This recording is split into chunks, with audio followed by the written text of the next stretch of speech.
দর্শক আমন্ত্রণ জানাচ্ছি আমাদের নিয়মিত আয়োজন কেমন আছে অর্থনীতি অনুষ্ঠানে। আমি তৌফিকুল ইসলাম খান। এই অনুষ্ঠানে কথা বলি অর্থনীতির গতি প্রকৃতি, এর সম্ভাবনা এবং চ্যালেঞ্জ নিয়ে। দর্শক, আজকে আমরা আলোচনা করব আমাদের অর্থনীতির যে স্থিতিশীলতা আছে সেই স্থিতিশীলতা থেকে আমরা কিভাবে এটাকে বিনিয়োগের দিকে নিয়ে যেতে পারি। আমার সাথে আলোচনার জন্য আজকে দুজন অর্থনীতি বিষয়ক সাংবাদিক উপস্থিত আছেন। আমার সাথে আছেন জনাব আবুল কাশেম, তিনি বাংলাদেশের অর্থনীতি সাংবাদিকতা যারা করেন তাদের সংগঠন ইআরএফ এর সাধারণ সম্পাদক, এবং আমার সাথে আছেন তৌহিদ হোসেন, তিনি সিনিয়র রিপোর্টার যমুনা টেলিভিশন। আপনাদের দুজনকেই আমি ধন্যবাদ জানাচ্ছি অনুষ্ঠানে আসার জন্য। দর্শক, আমরা আলোচনাটা শুরু করছি। আলোচনা শুরু করবার আগে আমরা একটা ছোট প্রতিবেদন দেখব বাংলাদেশ টেলিভিশনের, এবং প্রতিবেদন দেখে আমরা আলোচনা শুরু করব।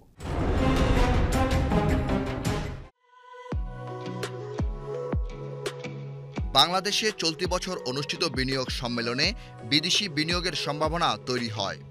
বিনিয়োগকারীদের কাছ থেকেও আসে ইতিবাচক আশ্বাস। তবে স্থানীয় বিনিয়োগের ক্ষেত্রে উল্টো চিত্র বিরাজ করছে। দীর্ঘদিন ধরেই স্থানীয় বিনিয়োগে খরা চলছে।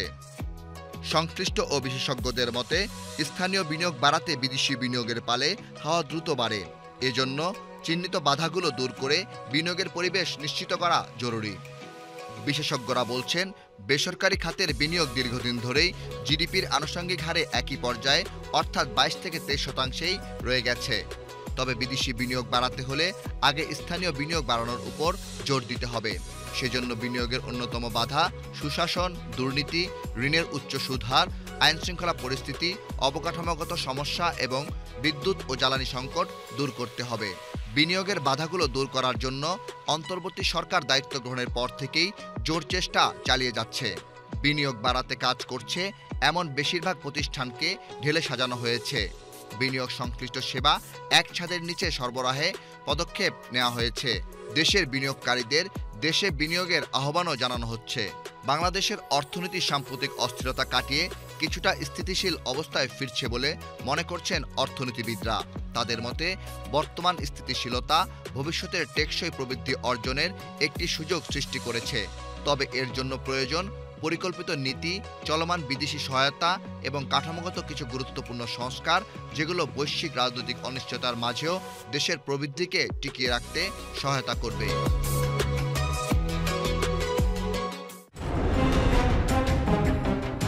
দর্শক, আপনার প্রতিবেদনটি দেখলেন। আমরা আলোচনা শুরু করি জনাব আবুল কাশেম আপনাকে দিয়ে।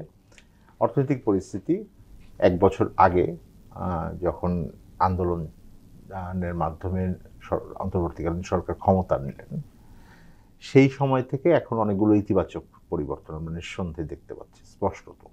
একটা তো জায়গা হলো আমাদের বিনিময় হার যেটা আছে, এটা এখন স্টেবল আছে, এবং এটা আমরা অনেক দিন পরে আসলে বাজারমুখী এক ধরনের জায়গাও যেতে পেরেছে। তার মানে এটা একটা কনফিডেন্স সেখানে আছে। আমাদের মূল্যস্ফীতি অনেক উচ্চ জায়গায় ছিল, এখনও উচ্চ পর্যায়ে আছে, কিন্তু একটু ধীরে ধীরে কমে আসছে। একই সাথে আমাদের ব্যাংকিং খাতের বেশ কিছু জায়গায় আমি দেখছি যে এক ধরনের সুশাসন আনার প্রচেষ্টা চলছে। কাগজে কলমে হয়তো দেখা যাবে যে আমাদের যেই খারাপ ঋণের পরিমাণ, যেটা 9-10% ছিল মোট ঋণের, সেটা এখন 25%-এর উপরে চলে গেছে, কিন্তু এটা প্রকৃত চিত্রটা বের হয়ে আসছে। এখন বিনিয়োগ পরিস্থিতি অন্যান্য অর্থনৈতিক সূচকের সাথে যদি তুলনা করতে যাই, তার আগে আপনি যদি প্রথম বলেন যে অর্থনৈতিক পরিস্থিতিকে আপনি এখন কি একটু শক্তির জায়গায় দেখছেন নাকি দুর্বলতার জায়গায় দেখছেন? আপনি যেটা বলছেন যে গত এক বছরের তুলনায় বা আওয়ামী লীগের সময়কার তুলনায় এখন অর্থনীতির বেশ কিছু সূচকে ইতিবাচক পরিবর্তন আসছে। এটা অবশ্যই ব্যাংকিং সেক্টরে একটা দৃশ্যমান অগ্রগতি হয়েছে, এবং আমাদের যে বৈদেশিক মুদ্রার যে একটা সংকট ছিল সেখান থেকে আমরা কিছুটা হলেও বেরিয়ে আসতে পারছি। আর কনসার্নের জায়গায় যেটা আপনি বলছেন যে বিনিয়োগটা অবশ্যই আমাদের একটা কনসার্ন, এবং ইনফ্লেশন এখনও বেশ হাই আছে, যদিও এ মাসেও বেশ কিছুটা কমছে, কিন্তু মানুষের আসলে আয় ওইভাবে বাড়ে নাই। গত কোভিডের সময় থেকে যদি ধরেন, কোভিড এরপরে ইউক্রেন রাশিয়া যুদ্ধ ঘিরে বা আমাদের যে হলো এক্সচেঞ্জ রেট, টাকা ডিভ্যালুয়েশন ইত্যাদির কারণে যে ইনফ্লেশন বাড়লো, কিন্তু তখন থেকে মানুষের আয়টা সেই তুলনায় বাড়ে নাই। ফলে এখনো তো আমরা দেখছি যে মজুরি বৃদ্ধির হারটা অনেক কম, মানে 6-6.5% এরকম আছে। আবার মূল্যস্ফীতি আছে প্রায় এখনো মানে 9-9.5% মতো। তো সেই কারণে হচ্ছে ব্যক্তি খাতের সেভিংসটা আসলে ওইভাবে বাড়ছে না, যেটা হচ্ছে আমার বিনিয়োগের জন্যে বা ব্যাংকিং সেক্টরের স্থিতিশীলতার জন্যও প্রয়োজন। ব্যাংকিং সেক্টরে এখনও কিন্তু বেশ কতগুলো ব্যাংকের তারল্য ক্রাইসিস আছে, এবং আপনি দেখছেন যে ইনফ্লেশন ইন্টারেস্ট রেট এখন ব্যাংকিং সেক্টরে বেশ ভালোই, 14-15। হ্যাঁ, আমরা আলাপ করছিলাম তো ওনারা বলছেন যে একদম খুব ভালো গ্রাহকদের জন্য এটা 13.5-14% মতো হ্যাঁ, আছে। আবার একদিকে হলো রাজনৈতিক অনিশ্চয়তা আছে যে সামনে আসলে ইলেকশনটা কবে হবে, কেমন ইলেকশন হবে, ফলে এই সময় হচ্ছে প্রাইভেট সেক্টর ইনভেস্টমেন্টে খুব একটা যাচ্ছে না। প্রাইভেট সেক্টর যে পুরোপুরি হলো যে ইনভেস্টমেন্ট করার সক্ষমতা তাদের নেই তা না, কিন্তু এরকম অর্থনৈতিক এবং হচ্ছে রাজনৈতিক একটা অনিশ্চয়তা, এবং আপনি জানেন যে ইউএস ট্যারিফ নিয়েও আমাদের একটা নেগোসিয়েশন এখন চলছে, সেখানে সামনে কি দাঁড়াবে 1 আগস্ট বা তার পরবর্তী সময়ে, তার উপরে ডিপেন্ড করে হয়তো ব্যক্তিখাত বিনিয়োগের দিকে যেতে পারে।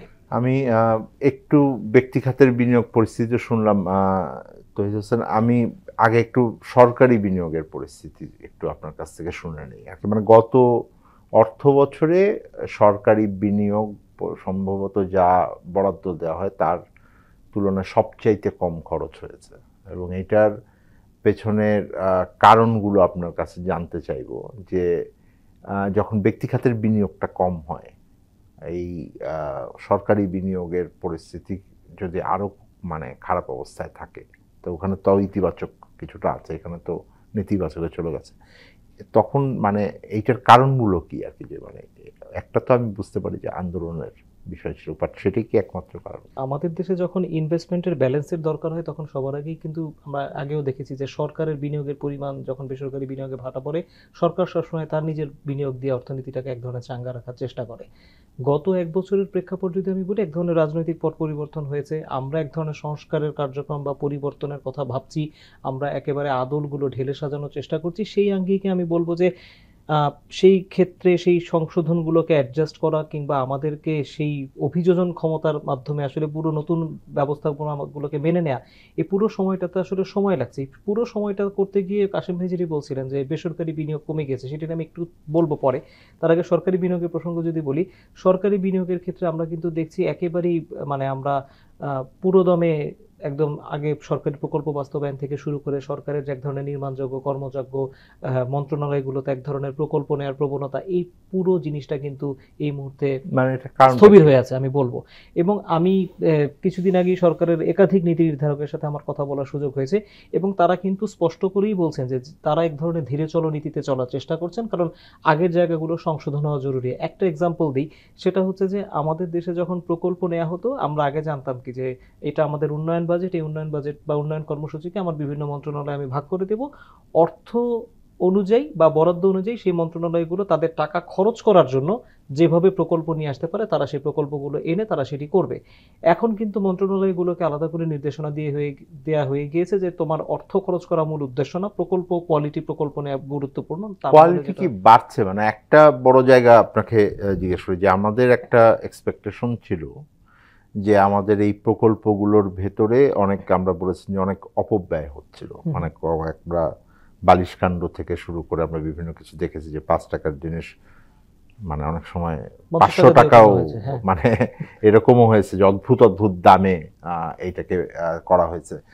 স্বাভাবিকভাবে আমরা বলছিলাম যে প্রায় কোনো কোনো প্রকল্প, অধিকাংশ প্রকল্পে 25% থেকে 40%-এর মতন মানে ইনফ্লেটেড ভাবে দাম ধরা হয়েছে।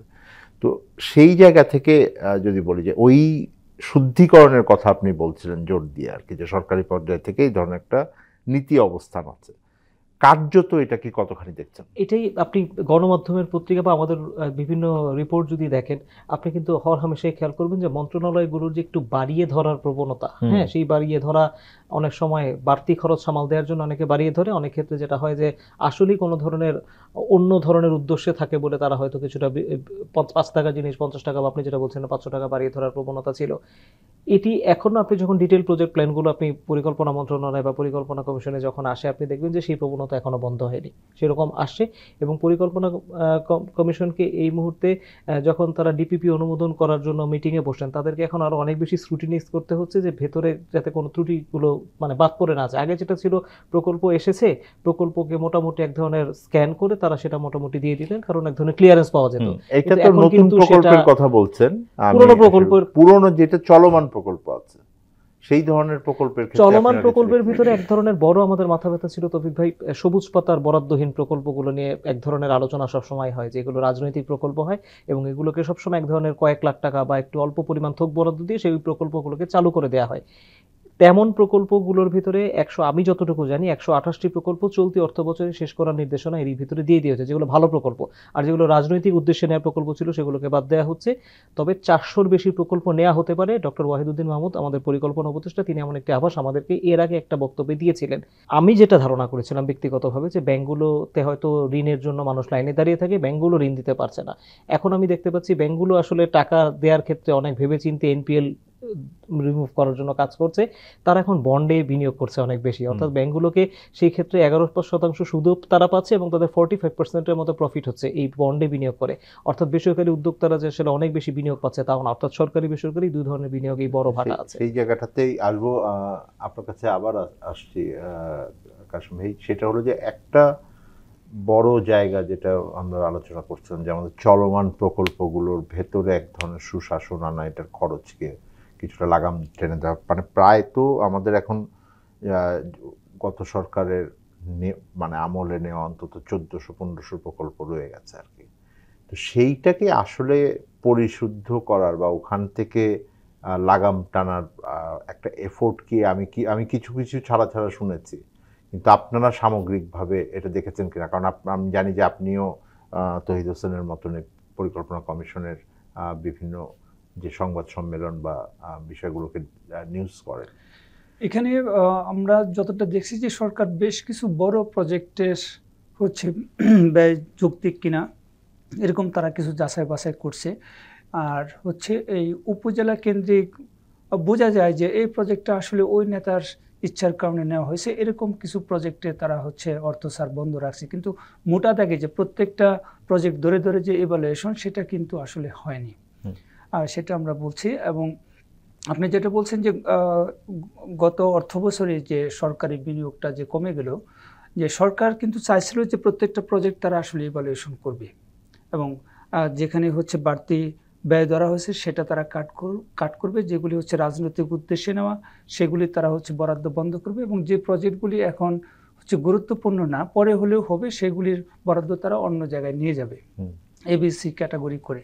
কিন্তু আমরা পরবর্তীতে দেখলাম যে সরকার আসলে এটা নিয়ে খুব একটা বেশি কাজ করেনি। এটা আমার ব্যক্তিগত মতামত যে সরকার এটা নিয়ে খুব একটা বেশি কাজ করেনি।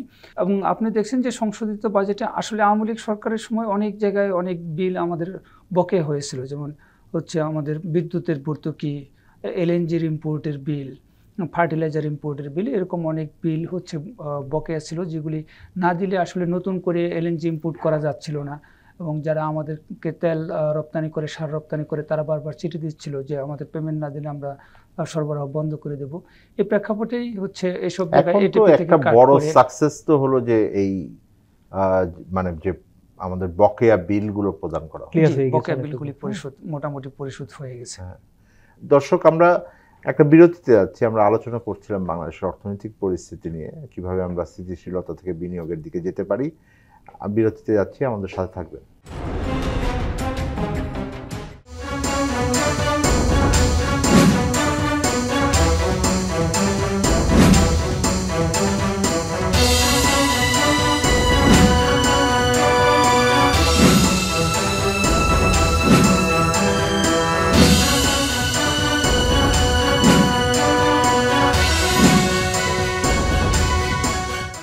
বিশেষ টক শো আগামীর বাংলাদেশ দেখবেন প্রতিদিন রাত 11টায়।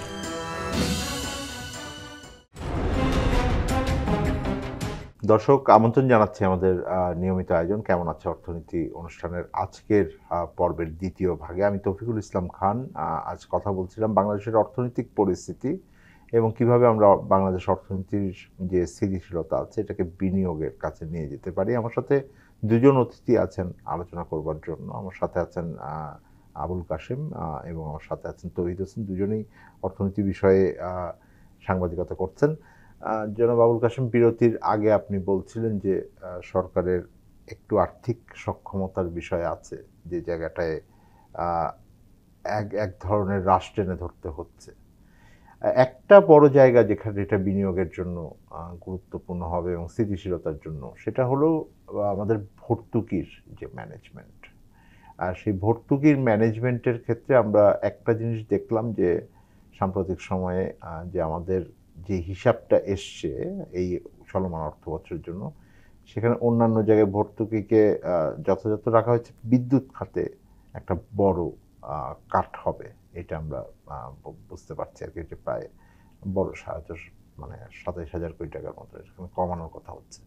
এবং আমরা খুব সম্প্রতি একটি গণমাধ্যমের রিপোর্ট অনুযায়ী জানতে পারলাম যে এটা IMF এর সাথে চুক্তি করে এক ধরনের জানানো হচ্ছে। তো এইটা কতখানি গুরুত্বপূর্ণ হবে বর্তমান বিনিয়োগ পরিস্থিতির জন্য, কারণ এটা নিয়ে তো এখনো কোনো স্পষ্ট দিক নির্দেশনা সরকারের কাছ থেকে আসে নাই। তো এই জায়গাটা সম্পর্কে আপনারা কিছু একটু ডিটেলস জানতে পেরেছেন কিনা? এটা আমরা যদি দেখি যে গত আওয়ামী লীগ সরকারের সময় যখন IMF থেকে লোনটা নেওয়া হয়, তখন তো সরকার একটা অঙ্গীকার করছিল যে 2026 সালের মধ্যে তারা গ্যাস এবং বিদ্যুতে ভর্তুকি প্রত্যাহার করে নেবে। এবং ওই সময় কিন্তু বিদ্যুৎ এবং গ্যাসের দাম কিছুদিন পর পর বাড়তেছিল, এবং আওয়ামী লীগ সরকার একটা সিদ্ধান্ত নিয়েছিল যে তারা 3 মাস পর পর একটু একটু করে বিদ্যুতের দাম বাড়াবে। পরবর্তীতে তো আওয়ামী লীগ সরকারের পতন, এবং এই সরকার আসার পরে বিদ্যুতের দাম আর বাড়ায়নি, এবং এর মধ্যে ইনফ্লেশন যখন হাই হয়ে গেছে, আমরা দেখলাম যে আমাদের অর্থ মন্ত্রণালয় 2-3 মাস আগে তারা প্রধান উপদেষ্টার ওখানে একটা প্রেজেন্টেশন দিয়েছিলেন। তো সেখানে যেটা বলছেন যে আমাদের মূল্যস্ফীতি যখন 6.5-এর মধ্যে নেমে আসবে, তারপরে থেকে সরকার গ্যাস এবং বিদ্যুতের মূল্য বাড়াবে। এটা ওখানে ওই প্রেজেন্টেশনের মধ্যে এটা এক ধরনের নীতি নির্দেশনার কথা বলেছে। আর বাজেট বক্তব্যে অর্থ উপদেষ্টা যেটা বলছেন যে বিদ্যুতের উৎপাদন ব্যয় কমিয়ে বিদ্যুৎ খাতের ভর্তুকি কমানো হবে, এবং উনি যেটা বলছেন যে উৎপাদন ব্যয় যদি 10% কমানো যায় তাহলে প্রায় 11,000 কোটি টাকা ভর্তুকি কমে যাবে। এবং এখন কিন্তু সরকার সেদিকেই চেষ্টা করছে। আমরা গত সপ্তাহেই আমরা নিউজ করছিলাম যে আমাদের দেশে যত IPP গুলি আছে এগুলির চুক্তি গভর্নমেন্ট রিভিউ করবে, এবং গত সপ্তাহে যে একটা কমিটি করা হয়েছে, যতটুকু আমরা জানি যে বিদ্যুৎ খাতে যত ধরনের চুক্তি আছে সেটাকে স্ক্রুটিনি করার জন্য এই কমিটিটা, আমি যদি ভুল না করি, অক্টোবর মাসে গত বছর করা হয়েছিল, প্রায় কিন্তু 8-10 মাসের মতন হয়ে গেছে, সেপ্টেম্বর-অক্টোবর মাসে করা হয়েছে। হ্যাঁ, ওই কমিটির সুপারিশের প্রেক্ষিতেই গত বুধবার অর্থনৈতিক বিষয় সংক্রান্ত মন্ত্রিসভা কমিটি একটা সিদ্ধান্ত নিয়েছে যে এটা রিভিউ করবে। এখন এটা রিভিউ করতে হলে একটা আইনের প্রয়োজন আছে। এই আইন প্রণয়নের বিষয়ে আমাদের অর্থনৈতিক বিষয় সংক্রান্ত মন্ত্রিসভা কমিটি একটা নীতিগত অনুমোদন দিয়েছে। সেই আইন প্রণয়নের পরে এই রিভিউগুলি হবে। তো তাতে আশা করা যায় যে আপনারা আমাদের যে শ্বেতপত্র কমিটি বা এই যে বিদ্যুৎ জ্বালানি সেক্টরের জন্য যে কমিটি গঠন করা হয়েছিল, তারা কিন্তু প্রত্যেকেই বলছে যে এই সেক্টরে যে IPP গুলা বা বিদেশি পাওয়ার প্ল্যান্টগুলির সাথে যে আমাদের সরকার যে চুক্তিগুলি করছে সেগুলি অসংলগ্ন এবং ইচ্ছাকৃতভাবে কাউকে সুবিধা দেওয়ার জন্য হায়ার ট্যারিফ নির্ধারণ করা হয়েছে। অনেকগুলো চুক্তি আছে। হ্যাঁ, অনেকগুলি চুক্তি আছে। তো সরকার যদি এগুলি রিভিউ করে কনসার্ন পার্টির সাথে নেগোসিয়েশন করে এটা কমিয়ে আনতে পারে। যেমন আমার মনে আছে যে ফাজল কবির সাহেব একবার বলছিলেন যে আমাদের যে মাতারবাড়িতে যে কোল পাওয়ার প্ল্যান্ট যেটা জাপানিরা করছে, সেখানে হিসাব নিকাশ করে পার ইউনিটের কস্ট নির্ধারণ করা হয়েছে 8.5 টাকা। তো এটাকে কয়লাভিত্তিক পাওয়ার প্ল্যান্টের ক্ষেত্রে একটা বেঞ্চমার্ক ধরা হবে, যে আদার কয়লাভিত্তিক যেসব পাওয়ার প্ল্যান্ট আছে যাদের রেট আর একটু বেশি, তাদেরকে বলা হবে যে তুমি এই রেটের কাছাকাছি আসো। একইভাবে আমাদের যে ডিজেল ভিত্তিক বা গ্যাস ভিত্তিক আছে সেগুলির জন্য একটা বেঞ্চমার্ক নির্ধারণ করে কোম্পানিগুলোকে বলা হবে রিভিউ করা হবে। আমি একই রকম ভাবে তৈরি হয়েছেন। একটা বড় জায়গা মনে হয় বিদ্যুৎ খাতের ভিতরে যেটা আছে সেটা হলো যে আমরা রূপপুর যে পারমাণবিক কেন্দ্র আছে এইটা থেকে আমরা সত্যিকার অর্থে কত দ্রুত আনতে পারি, কারণ ওইটা একটা বড় সাপ্লাইয়ের জায়গা হবার কথা, এবং তখন হয়তো ওই চলতি খরচটা বেশ খানিকটা কমেও আসবে। রাশিয়ার সাথে যখন থেকে আমাদের আলোচনা হচ্ছিল, আমি যদি আমার যদি সোর্স ভুল না করে থাকে 2027 সাল থেকে আমাদের রূপপুর পারমাণবিক বিদ্যুৎ কেন্দ্রের যে ঋণ, বিশাল ঋণ, সেই বিশাল ঋণের জন্য আমাদের একটা বড় অঙ্কের সুদসহ টাকা প্রত্যেক বছর আগেই দেওয়ার কথা ছিল, ওটাকে এখন পেছানোর একটা উদ্যোগ নেওয়া হয়েছে। 2 বছর 27 পেছাতে, মানে 27 সাল পর্যন্ত নেওয়া হয়েছে। সরকার ভাবছে যে এটা আরেকটু পেছানো গেলে বোধহয় আরেকটু ব্রিদিং স্পেস পাওয়া যেত, কিন্তু এটার জন্য কিন্তু সুদে আসলে প্রায় $50 কোটি আমাদের খরচ হবে শুধুমাত্র এই একটি প্রকল্পের জন্য। বিশাল চাপ। কাজে এই রূপপুর পারমাণবিক বিদ্যুৎ কেন্দ্র থেকে কিন্তু আউটকাম আসা খুবই জরুরি হয়ে গিয়েছে। কিন্তু আমরা যখন এই রাজনৈতিক পট পরিবর্তন হলো, আমরা কিন্তু রূপপুরের সাথে এক ধরনের রাশিয়ার সাথে আসলে রূপপুর পারমাণবিক বিদ্যুৎ কেন্দ্র সংক্রান্ত যেসব চুক্তিগুলো হয়েছে সেগুলোকে আসলে কিভাবে ডিল করা হবে, সামনে এগিয়ে যাবে, সেখানে তো অনিয়মের অভিযোগও এনেও এক ধরনের কাজ স্থবির ছিল দীর্ঘ সময়, এবং দু দেশের সম্পর্ক, কূটনৈতিক সম্পর্ক মানে কিছুটা আমি বলবো যে দুর্বল হয়ে গিয়েছিল। তো সেখান থেকে আমি দেখেছি পরিকল্পনা কমিশনে বা অন্যান্য মন্ত্রণালয়ে রাশিয়ার যিনি বাংলাদেশে নিযুক্ত রাষ্ট্রদূত তিনি নিজে গিয়ে কথা বলেছিলেন যাতে এই প্রকল্পটা নিয়ে কোনো ধরনের জটিলতা তৈরি না হয়। তো সেই জটিলতাগুলো সমাধান হয়ে গেলে রূপপুর থেকে তো নিঃসন্দেহে দ্রুত এক ধরনের উৎপাদন আসা উচিত। ভর্তুকির প্রসঙ্গে আমি যেটি বলবো, আমি এই প্রকল্পে আপনারা এখন কি লেটেস্ট কিছু জানেন কিনা যে কবে আমরা পেতে পারি? আমরা এখনো যেটা জানি সেটা হচ্ছে কার্যক্রম চলছে, কিন্তু যেহেতু এটি এক ধরনের একটি নির্দিষ্ট দেশকে দায়িত্ব দেওয়া হয়েছে, এটার আসলে তথ্য পাওয়া বা সেখানে আসলে গিয়ে সরেজমিনে পরিদর্শন করা নিরাপত্তার কারণে সেটি অনেক সময় আমাদের জন্য সম্ভব হয়ে ওঠে না। কিন্তু আমরা এখন পর্যন্ত ঋণের ব্যাপারটা যে পেছাবে সেই খবরটি আমরা পেয়েছি যে সেটি এক ধরনের চেষ্টা চলছে, নেগোসিয়েশন চলছে। আরেকটা হচ্ছে যে প্রকল্প যেই গতিতে চলার কথা সেটি আসলে এখন গিয়ে কিছুটা গতি বেড়েছে, কিছুটা সময়ের জন্য গতি কমে গিয়েছিল। আরেকটা হচ্ছে যে ভর্তুকিগুলোকে সামাল দিয়ে আমরা আসলে কতটুকু চলতে পারবো, কারণ আমরা এক ধরনের ভর্তুকি পেয়ে অভ্যস্ত। 6.5% যে ইনফ্লেশনের কথা বলা হচ্ছে, চলতি অর্থ বছরের বাজেটে আমার ইনফ্লেশনের টার্গেট মোটামুটি সেরকমই। কিন্তু বাংলাদেশ ব্যাংকের বর্তমান গভর্নর যখন প্রায় 1 বছর আগে দায়িত্ব নিয়েছিলেন, তিনি কিন্তু বলেছিলেন গত মাসের ভেতরেই অর্থাৎ জুনের ভিতরেই হচ্ছে 6.5% মূল্যস্ফীতি নেমে আসবে। এটা হয়নি, সেটা আগামী বছরের জুনে পর্যন্ত এখন এই টার্গেট নিয়ে দেওয়া হয়েছে, এবং IMFও বা ওয়ার্ল্ড ব্যাংকও এখন তাদের প্রাক্কলনে বলছে যে এটি আসলে এরকমই হয়ে যাবে সামনে 1 বছর, হয়তো সময় লাগবে। আমরা মূল্যস্ফীতি কমিয়ে এনেছি, সেটি কমছে। আমার মনে হয় এখনই এখানে মানে মানে কি বলবো, স্বস্তির নিঃশ্বাস ছাড়া সুযোগ আসলে এখনো তৈরি হয়নি। যে ক্রয় ক্ষমতা মানুষের কমে গিয়েছে, যে কথাটি কাশেম ভাই বলছিলেন, এটি যদি এখনো নিশ্চিত করা না যায়, অথবা কাগজে কলমে কমলো, বাজারে গিয়ে আমি সেই বাস্তবতা পেলাম না, পণ্য ও সেবার দাম আসলে যেভাবে সাপ্লাই চেইনগুলোতে এক ধরনের অনিয়ম হয় সেটি যদি হতেই থাকে, আমরা যতই আমাদের ম্যাক্রো ইকোনমিক স্টেবিলিটির কথা অন্যান্য সব সেক্টরে আনি, আমাদের সাপ্লাই চেইন যদি স্টেবল না হয়, সাধারণ মানুষের কাছে কিন্তু এই সুফল যাবে না। তার উপর যদি বিদ্যুৎ ও জ্বালানির ভর্তুকি আগামীতে কমিয়ে দেওয়া হয় কাগজে কলমের হিসাবে, তাহলে কিন্তু মানুষের উপর এটা চরম চাপে ফেলবে, এবং তখন মানুষের আয় কিন্তু আরো কমবে এবং মজুরি কিন্তু সে হারে বাড়বে না।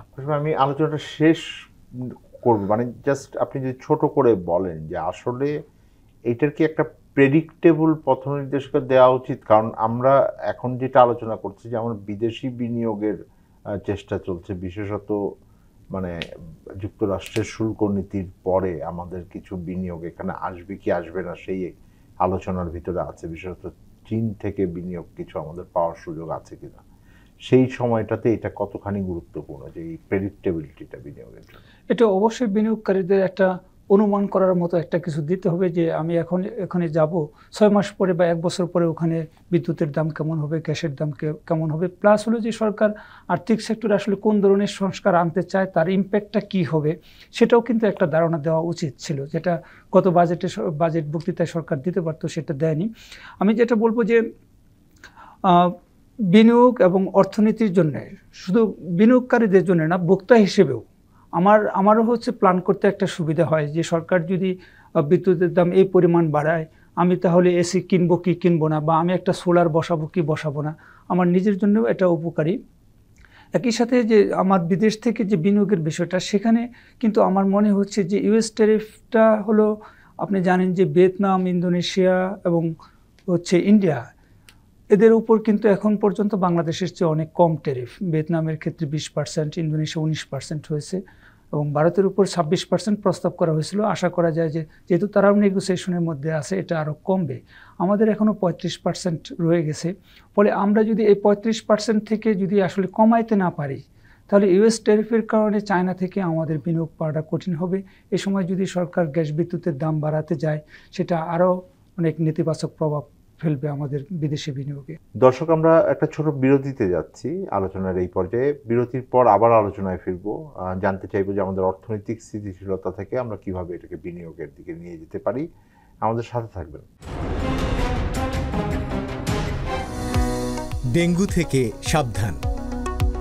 ডেঙ্গুর লক্ষণসমূহ: তীব্র জ্বর এবং মাথা ব্যথা, চোখে ব্যথা হওয়া বা আলোর দিকে তাকাতে সমস্যা হওয়া, মাংসপেশি এবং হাড়ের সংযোগস্থলে প্রচণ্ড ব্যথা হওয়া, শরীরের চামড়ায় লালচে ছোপ বা র্যাশ ওঠা, বমি ভাব বা বমি হওয়া এবং খাওয়ায় অরুচি হওয়া।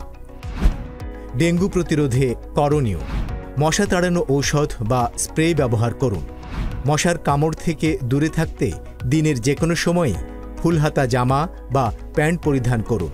দিনে বা রাতে যে কোনো সময় ঘুমাতে গেলে মশারি ব্যবহার করুন। ফুলের টবে বা অন্য কোনো স্থানে বদ্ধ পানি থাকলে তা পরিষ্কার করুন। ঘরের আনাচে কানাচে অন্ধকারাচ্ছন্ন জায়গায় মশার ঔষধ বা স্প্রে ব্যবহার করুন। ডেঙ্গু প্রতিকারে করণীয়: ডেঙ্গু আক্রান্ত ব্যক্তিকে অবশ্যই মশারির ভেতরে রাখুন। অতি দ্রুত আক্রান্ত ব্যক্তিকে নিকটস্থ হাসপাতালে নিয়ে যান বা ডাক্তারের পরামর্শ নিন। জ্বরে প্যারাসিটামল ব্যতীত অন্য ব্যথানাশক ঔষধ খাওয়া থেকে বিরত থাকুন। রোগীকে বেশি তরল খাবার খাওয়ান। বিশ্রাম নিন এবং রক্তচাপ কমে যাচ্ছে কিনা তা নিয়মিত পরীক্ষা করুন। আপনার বাসা এবং আশেপাশে জমে থাকা পরিষ্কার পানিতে বংশবিস্তার করে এডিস মশা। তাই বাসার ভেতর ও আশেপাশে পানি জমার স্থান চিহ্নিত করে 2-3 দিন পর পর পরিষ্কার করুন। সচেতন হন, সুস্থ থাকুন।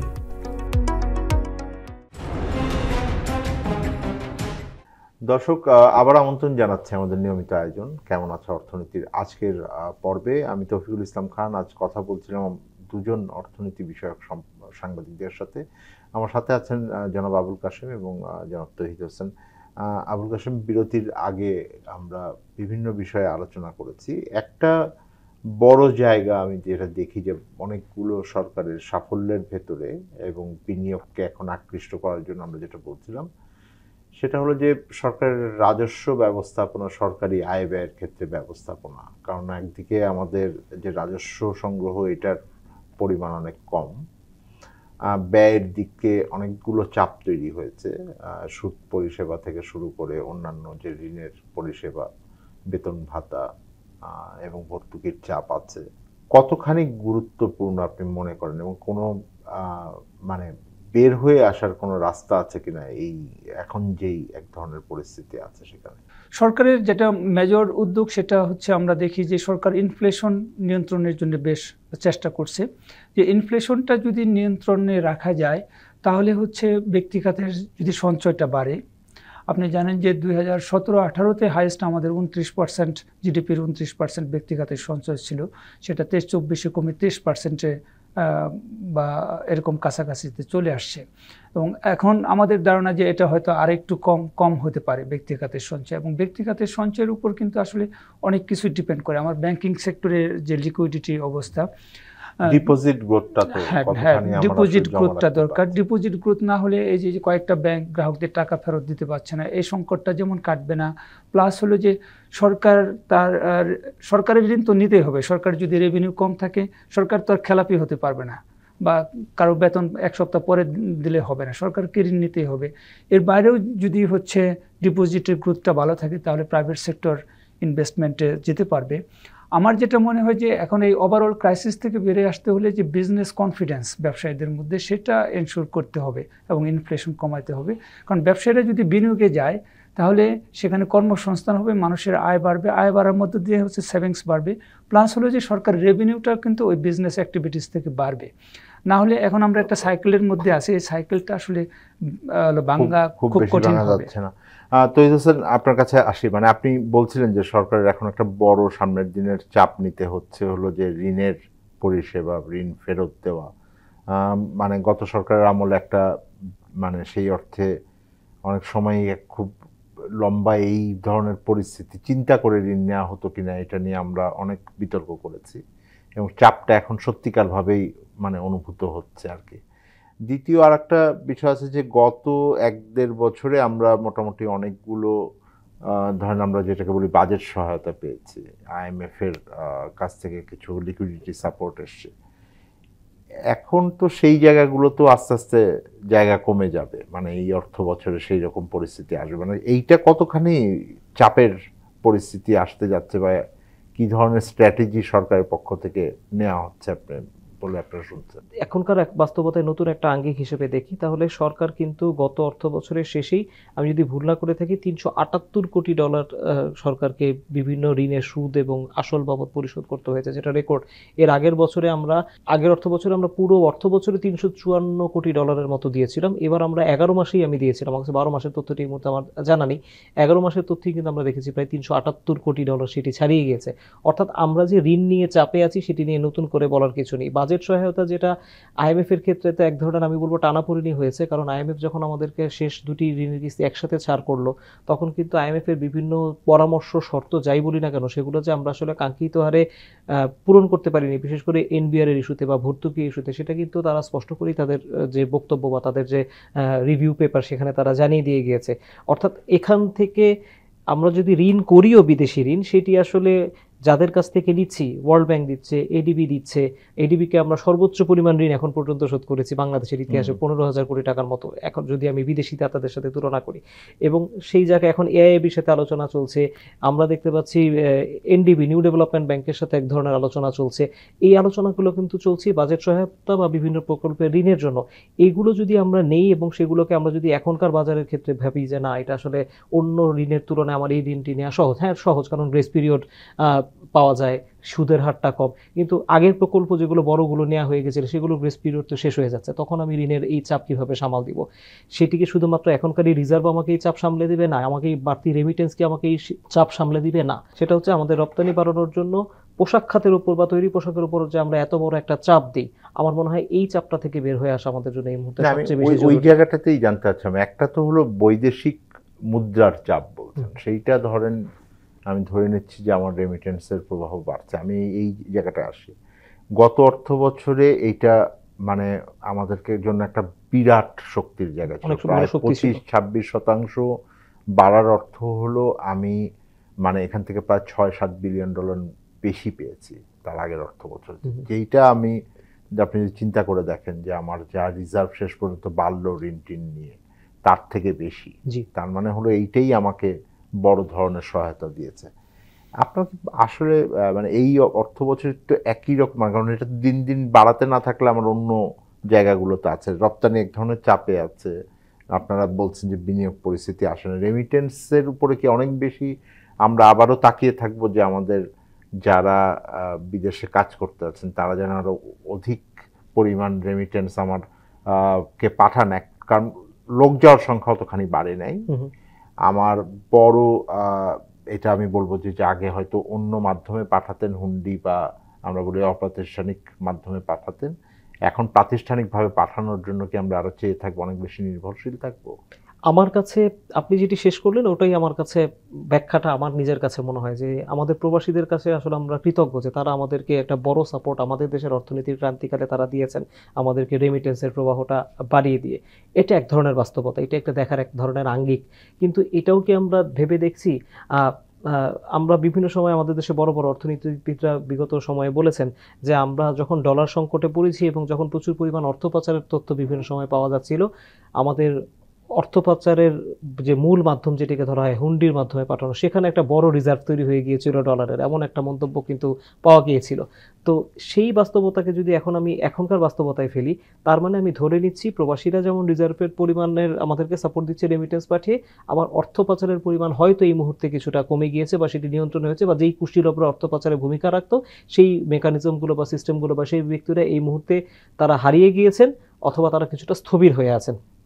এটি যদি প্রবাসীদের কাছে তো আমরা অবশ্যই তাকিয়ে থাকবো, কারণ তাদের একটা বড় সাপোর্ট আমরা পাই, কিন্তু আমরা যে ধরনের রাজনৈতিক স্থিতিশীলতার কথা ভাবছি, আমরা আগামীতে নির্বাচনের কথা বলছি, এগুলো যদি হতে হয় তাহলে আমাদেরকে এটা নিশ্চিত করতে হবে যে এই অর্থ পাচারের যারা কুশীলব তারা যাতে আবারও মাথাচাড়া দিয়ে না ওঠে বা অর্থ ডলারের একটা বিকল্প রিজার্ভ যাতে অন্য কোনো কথায় হুন্ডি যারা ব্যবসা করে তাদের কাছে যাতে তৈরি না হয়। যদি সেটা তৈরি হয়ে যায়, আমরা যতই রিজার্ভ শক্তিশালী হওয়ার কথা বলি, যতই আমরা রেমিটেন্সের জন্য প্রণোদনা দিই, আগের বাজারে যদি আগের থেকে বেশি লাভবান কেউ করে দিতে পারে যারা ডলার আমাদেরকে বিদেশে থেকে পাঠান, তাহলে কিন্তু আবার সেটি বিকল্প দেশে চলে যেতে পারে। আমি একদম অনুষ্ঠানের শেষ পর্যায়ে আছি আবুল কাশেম, আপনি যদি একদম ছোট করে বলেন, যেটা আপনি বলছিলেন এর আগে এবং তৌহিদ হোসেন বলছেন, রাজনৈতিক স্থিতিশীলতার সুশাসন দিন শেষে আমাদের অর্থনৈতিক নীতির পাশাপাশি এই জায়গাগুলো অনেক বেশি গুরুত্বপূর্ণ হয়ে উঠছে কিনা, যে আমরা যেই ধরনের লক্ষ্যগুলো আছে এটাকে অর্জন করার ক্ষেত্রে। রাজনৈতিক স্থিতিশীলতা ছাড়া বা এই সরকার যেহেতু একটা ইন্টারিম গভর্নমেন্ট, তারা যেসব পলিসি নিচ্ছে, পরবর্তী সরকার আসলে এগুলি সবই রাখবে কিনা, গ্রহণ করবে কিনা, সংসদে রেটিফাই করবে কিনা, এটা নিয়ে অনেকের মধ্যে একটা সংশয় আছে। এই সংশয়টা কিন্তু কেটে যাবে নির্বাচিত সরকার আসলে, এবং একটা সরকার তো কমপক্ষে 5 বছর থাকবে আমাদের সংবিধান অনুযায়ী। এখন পর্যন্ত তো আমি মানে এই জায়গাটা থেকে দেখিনি যে এই সরকারের কোনো অর্থনৈতিক নীতি নিয়ে এখনো পর্যন্ত বড় রাজনৈতিক বিতর্ক আছে। না, সেটা নেই, কিন্তু ধরেন যে এই যে আমাদের কয়েকটা 6টা ব্যাংক একীভূত করার সিদ্ধান্ত সরকার নিয়ে আবার কিন্তু সরকার সেখান থেকে সরে গেল। এখন বলছে যে এটা আসলে রাজনৈতিক সরকার ছাড়া সম্ভব হবে না, কারণ এসব ব্যাংকের যারা মালিক তারা খুবই প্রভাবশালী। এখন 6টা ব্যাংকে একটা ব্যাংক করে দিলে 6টা ব্যাংকের হচ্ছে 60 জন বা 90 জন পরিচালক আছে, সেখান থেকে আপনি হচ্ছে 80 জনকে বাদ দিয়ে 10 জন পরিচালক করবেন, তো বাকিরা তো সেটা এখন মানতে চাচ্ছে না, যেটা সেই কারণে তারা কিন্তু এখন এটা করতে পারছে না। আমাদেরকে আলোচনা শেষ করতে হচ্ছে। দর্শক, আমরা আলোচনায় যেটা বের হয়ে আসলো সেটা হলো যে নিঃসন্দেহে আমাদের অর্থনীতির অনেকগুলো জায়গাতে সূচকগুলো এখন ইতিবাচক যে ধারা আছে সেই ধারায় ফেরত এসছে। এখনও কিছু কিছু জায়গায় আমাদের বড় চিন্তার জায়গা আছে, বা বিশ্বের অর্থনীতির ভেতরে একটা বড় অস্থিরতা আছে যেটা আমাদের অর্থনীতির ভিতরে প্রভাব রাখতে পারে, সেদিকে সবারই চোখ থাকবে। একই সাথে আমার দেশের ভেতরেও যে রাজনৈতিক এক ধরনের যদি স্থিতিশীলতা ধারাবাহিকতা আসে, সেটাও আমাদের অর্থনীতির ভেতরে যে চালিকা শক্তি সেগুলোকে আরও সচল করতে ভূমিকা রাখবে। দর্শক, আজকের আলোচনা শেষ করছি। আমরা আবার এই আলোচনায় ফেরত আসবো, আপনাদের সাথে জানতে চাইবো কেমন আছে অর্থনীতি।